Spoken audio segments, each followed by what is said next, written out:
మన మైండ్లో ఉన్న కోరికలన్నీ కూడా అంటే మనం అడుగుతున్న ప్రతి కోరిక కూడా సోల్కి అందకుండా ప్లస్ మైండ్లోకి నెగిటివ్గా ప్రోగ్రామ్ చేయబడింది. ఒక్క విషయం మనం అర్థం చేసుకుందాం క్లియర్గా. ఫస్ట్ పాయింట్, మన మైండ్ అందరికీ ఎంటీగా ఉంటుంది. చిన్నగా ఉన్నప్పుడు చిన్నపిల్లలకు ఏమీ తెలియదు, సొసైటీ అనేది ఇంకా మైండ్లోకి రాలేదు. ఈ మైండ్ లోపలికి రకరకాల విషయాలను ఎవరెవరు పెడతారంటే మన చుట్టూ ఉన్న వ్యక్తులు. మన మైండ్ని కూడా మనము ప్రోగ్రామ్ చేసుకుంటూ ఉంటాము. కంప్యూటర్ని ప్రోగ్రామ్ చేసినట్టుగా మన మైండ్ని మనం ప్రోగ్రామ్ చేస్తూ ఉంటాము. ఇలా చేస్తుంటాం సార్, వాక్యాల ద్వారా, త్రూ వర్డ్స్. చెప్పండి, వాక్కుల ద్వారా చెప్పండి. మన మనసుని ప్రోగ్రామ్ చేస్తాము. We program our mind through words, through actions, through thoughts, through feelings, through visions. మొత్తం 5 టూల్స్ ఉన్నాయండి. ఎన్ని టూల్స్ ఉన్నాయండి చెప్పండి? వీటిని ఏమంటారంటే టూల్స్ ఆఫ్ క్రియేషన్. గట్టిగా చెప్పండి. మీ సూపర్ కంప్యూటర్ని ప్రోగ్రామ్ చేయడానికి 5 టూల్స్ ఉన్నాయి. ఎన్ని టూల్స్ ఉన్నాయి? 1 యాక్షన్స్ చెప్పండి, 2వది వర్డ్స్, 3వది థాట్స్, 4వది ఫీలింగ్స్ అండ్ ఎమోషన్స్, తర్వాత విజువల్స్. మనం కళ్ళు మూసుకున్నప్పుడు ఇమ్మీడియట్గా మన ఇల్లు, మన నెక్లెస్, కార్తీక దీపంలోని మోనికాను గుర్తుకొస్తుంటుంది. అంటే ఎవరికి వాళ్ళకి గుర్తొస్తుంది అనుకోండి. ఎవరు ఏ సీరియల్ చూస్తే వాళ్ళకి గుర్తొస్తుందా రాదా? రూపం ఉంటుందా ఉండదా? సో మైండ్లో విజన్స్ ఉన్నాయా లేవా? ఉన్నాయి. అప్పుడప్పుడు మీరు ఫీల్ అవుతుంటారా లేదా? ఫీలింగ్స్ ఉన్నాయా లేవా? మీ అందరికీ ఉన్నాయి. థాట్స్ ఆలోచిస్తారా లేదా? ఉన్నాయా? నెక్స్ట్ వాక్కులు మాట్లాడతామా లేదా? తర్వాత చర్యలు చేస్తామా లేదా?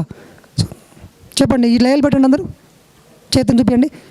1వది actions, words, thoughts, feelings and emotions, visuals. ఈ 5ంటిని సృష్టించడానికి, మీ మైండ్ని ప్రోగ్రామ్ చేసుకోవడానికి, మీ మైండ్ను మీకు అనుకూలంగా చెప్పింది తీసుకువచ్చడానికి, చెప్పడానికి పనికొచ్చే సాధనాలు. ఈ 5 టూల్స్ మీద గ్రిప్ సంపాదించిన వ్యక్తిని మనం ఏమంటాం అంటే యోగి అంటాం. ఈ 5 టూల్స్ మీద గ్రిప్ సంపాదించాలంటే ఈ 5ంటికి మీరు బాస్ కావాలి. మీ ఆలోచనలకు మీరు బాసా? మీ ఊహలు మీ మాటలు విని వస్తుంటాయా? మీ ఫీలింగ్స్ మీ కంట్రోల్లో ఉంటాయా? నాకు స్టేజ్ మీదకి వచ్చాను కానీ నాకు భయం అవుతుంది. నేను భయం వద్దా అనుకుంటాను కానీ ఇంకా భయం అవుతుంది. అప్పుడు నా ఫీలింగ్ నా కంట్రోల్లో ఉన్నట్ట? ఇప్పుడు నేను మీతో మాట్లాడుతున్నాను, నాలో భయం కనిపిస్తుందా? అంటే నా ఫీలింగ్స్ మీద నాకు కంట్రోల్ ఉందా లేదా? నా థాట్స్ మీద నాకు కంట్రోల్ ఉందా లేదా? నేనేమనుకుంటున్నానో అదే మాట్లాడుతున్నాను. ఇప్పుడు అక్కడ సార్ ఉన్నారు, నిన్న మాట్లాడారు. సార్ ఏమన్నా భయపడిండ్రా? అంటే సార్కి దేని మీద కంట్రోల్ ఉంది? ఫీలింగ్స్ మీద కంట్రోల్ ఉంది. తర్వాత ఏం మాట్లాడాలనుకుంటున్నారో అదే మాట్లాడతారు. అన్లిమిటెడ్ నాలెడ్జ్ ఉంటుంది అక్కడ. కానీ ఏం మాట్లాడాలనో అంటే ఏం ఆలోచన తీసుకొచ్చి వాక్కుల మీద కంట్రోలు, యాక్షన్స్ మీద కంట్రోలు, ఊహ మీద కంట్రోలు.